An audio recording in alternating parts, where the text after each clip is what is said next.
नमस्कार। एक बार फिर से चुनावी महासंग्राम की तैयारी हो रही है और इसमें जो भी दावेदार हैं वो तमाम तरीके से अपने अपने स्तर से इस बार के चुनाव को लेकर के अपनी बात रख रहे हैं। हमारे साथ एक ऐसे व्यक्ति हैं जो कि इस बार के सारण शिक्षक निर्वाचन का जो चुनाव होने वाला है उस चुनाव की जोरदार तरीके से तैयारी कर रहे हैं। आज मीडिया के माध्यम से कई सवालों का जवाब देने जा रहे हैं। आप देख रहे हैं कि इनके जो समर्थक हैं, सहयोगी हैं, शुभचिंतक हैं, चुनावी अभियान पर रणनीति बना रहे हैं, चर्चा कर रहे हैं और किस तरह से इस बार जो है चुनाव को अपने पक्ष में बनाया जाए इसको लेकर के एक मजबूत जो है रणनीति बनाते हुए दिखाई दे रहे हैं। तो आइए इन्हीं से जानते हैं। सबसे पहले इनका परिचय लेंगे कि इस बार के चुनाव में क्यों ये उम्मीदवार हैं और क्या कुछ कहना चाहेंगे, बताइए। हम इसलिए उम्मीदवार हो रहे हैं, जयप्रकाश स्मारक उच्च विद्यालय के हम शिक्षक हैं जी। तो कुछ लोग साथी लोग हमारे कहे कि आप भी चुनाव लड़िए, तो मैंने मन बना लिया। मेरे पिताजी का भी सहयोग है कि चुनाव लड़ना चाहिए। ऐसे तो हम नहीं चाहते थे, लेकिन पिताजी का पूरा है कि चुनाव लड़िए, तो हम भी अब सोच रहे हैं कि चुनाव लड़ें। यहाँ पर शिक्षकों की समस्या शिक्षा संबंधित रही है, मजबूत प्रतिनिधि दिखाई नहीं दे रहा है। अब पता है कि जो दूर करने के लिए आज तक आज तक वित्त रहित से लेकर के शिक्षक के बारे में कोई सवाल नहीं उठाता है। हम लोग आज 40 बरस से वित्त रहित में हैं, आज तक कोई सरकार इस पर सुनवाई नहीं की। नीतीश जी ने अनुदान दिया, वो भी अनुदान 8 साल 10 साल से सब बाकी पड़ा हुआ है, उसका भी कोई सुनवाई नहीं है। शिक्षा मित्र करके लोगों को बहाली किया जा रहा है और अस्थाई जो है स्कूल वित्त रहित उसको नहीं किया जा रहा है। मिडिल स्कूल को हाई स्कूल किया जा रहा है और हाई स्कूल को इंटर किया जा रहा है, लेकिन इंटर कॉलेज को वित्त रहित जो है उसको कंसिडर नहीं किया जा रहा है। और शिक्षकों को बुरी हालत है वित्त रहित, सभी इंटर डिग्री और हाई स्कूलों का। लोग खाने भी नहीं मर रहे हैं, लोग ऐसे ही रिटायर हो गए, उनका बाल बच्चा भी नहीं पढ़ लिख लिया बढ़िया से, बुरी हालत में है। लेकिन सरकार का उस पर कोई ध्यान नहीं है। और जो भी जीता हो, या केदार पांडे जीते चाहे माचंदर सिंह जीते, किसी ने आज तक विधानसभा में विधान परिषद में इस बात को सवाल को अच्छे तरीके से नहीं रखा। न मुख्यमंत्री के पास रखा, चाहे लालू जी हों चाहे नीतीश जी हों, कोई इस पर ध्यान नहीं दे रहे। इस चलते हुए हम लोग सोच रहे हैं कि चुनाव लड़ें और अपना संभाल का समस्या का समाधान के लिए हम लोग शिक्षकों को ध्यान में रखते हुए चुनाव लड़ेंगे और जीतेंगे तो जाकर विधानसभा विधान परिषद में इस चीज़ को हम लोग जोरदार ढंग से उठाने की कोशिश करेंगे। और वंशवाद के हम लोग खिलाफ हैं। ऐसा नहीं है कि कोई मर जाता है उसके फादर हैं तो उसी का लड़का लड़ेगा, और कोई अध्यक्ष है उसी का हस्बैंड लड़ेगा। हम लोग भी तो कोई आदमी है, राजनीति करते हैं, सोच रहे हैं कोई जरूरी नहीं है कि जिसके खानदान में वही रहे। हम लोग का भी राजनीति अच्छे 40 वर्ष से हो रहा है। हम लोग भी कोई आज नए पुराने राजनीतिक नहीं है और पूरे बिहार के लोग भी हम लोगों को जानते हैं।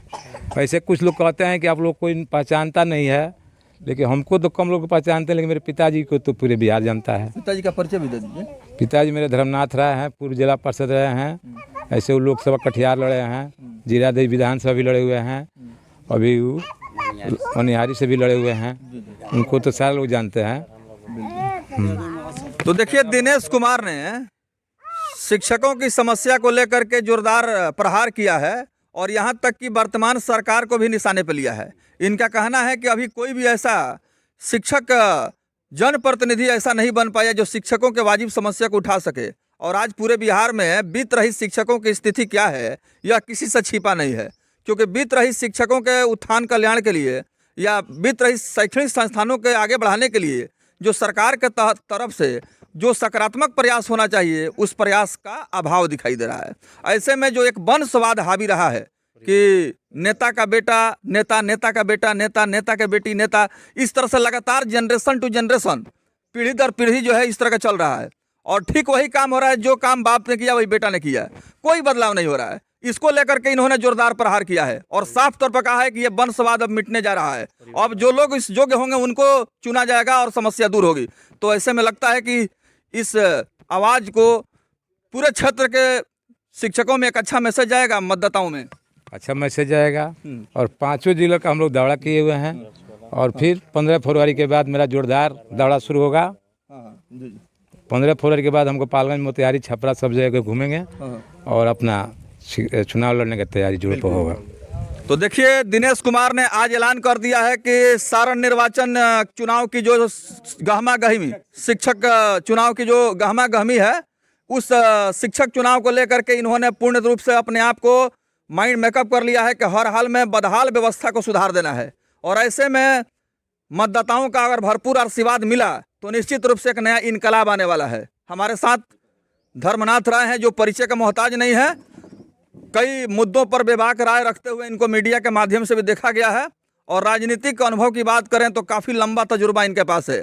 तो ऐसे में हम कह सकते हैं कि इनका मार्गदर्शन दिनेश कुमार को काफ़ी मजबूती प्रदान कर रहा है। क्या कहेंगे धर्मनाथ जी? ठीक है, जब इन लोगों का बेटा जो है, अरे नीतीश कुमार जी का तो बेटा है ये नहीं है, अब बेटा है तो वो है सो पागल है, और है सो उसको भी एमएलसी बना देते तो हम अपना बेटा को नहीं लड़ाते, लेकिन अपना बेटा अगर काबिल उनका है तो यहाँ लड़ा दें। मैं चाहता हूँ जो यहाँ जो भी रहा, केदार पांडे हो चाहे जो भी हो, कितने लोगों से हमने कहा ये बीत रही हाई स्कूल या बीत रही कॉलेज को शिक्षक हैं चाहे प्रोफेसर हैं, इन लोगों का हालत है सो बंधुआ मजदूर ऐसा है।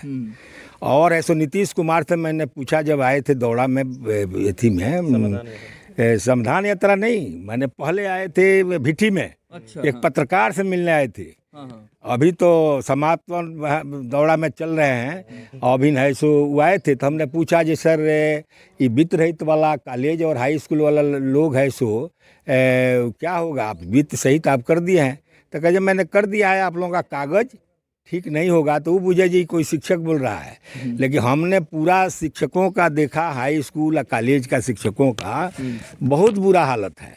अभी हमारा दिमाग पर ऐसा चोट पहुंचता, नीतीश कुमार के जाति का ही एक उसकी इनके हमारे लड़के जहाँ टीचर हैं वहाँ का है सो एक लड़का है सत्येंद्र सिंह, जो जात का अवधिया है, अपने बाप महतारी का इकलौता लड़का था, और है सो रोने लगा जब उसका फादर है सो IJMS में थे भर्ती। तो अब इन्होंने भेजा तो हम जा कर के जो था लोग अपना हेल्प जो करना था जो करते थे किया। हमारा दुख हुआ कि आज है सो अगर 8-10 वर्ष का जो अनुदान बाकी है अगर मिला रहता तो इस लड़का का बाप बच जाते। जब मर गया तो हमारा आंसू आ गया। तो हमने कहा जी ये है सो इस सरकार दम निकम्बी है, ये है सो चौपट कर दिया है शिक्षा विभाग को। और जो VC अभी हैं यहाँ का JP यूनिवर्सिटी का, तो इनके चलते सारा लड़का यहाँ का तो या तो UP चाहे बिहार चाहे वो यहाँ जो है पाटलिपुत्रा यहाँ से भरता है फॉर्म। ग्रेजुएशन 3 वर्ष में करता है बिहार यूनिवर्सिटी से, यहाँ 5-6 वर्ष रह जाता है, किसी कंपटीशन में भी नहीं लड़का बैठ सकता है। हम इसलिए रिक्वेस्ट करेंगे यहाँ के गार्जियनों को, ये कुछ भी यूनिवर्सिटी रहे, जब तक ले VC रहेंगे, जब तक ले राज्यपाल रहेंगे, जब तक ले मुख्यमंत्री रहेंगे, यहाँ का शिक्षा नहीं सुधरेगा। और मैंने कहा जब आए थे दौड़ा में चंद्रशेखर जी शिक्षा मंत्री, तो मैंने फ़ोन करवाया, डेलीगेशन दिया है सो शिक्षकों का, और उन्होंने बात किया वहाँ आनंद किशोर से। तो उन्होंने कहा जी सर, वो कहे जो पैसा रहते हुए 8-9 वर्ष का ही क्यों कॉलेज और हाई स्कूल का पैसा बाकी है। तो उन्होंने कहा जी सर है सो शिक्षा जो है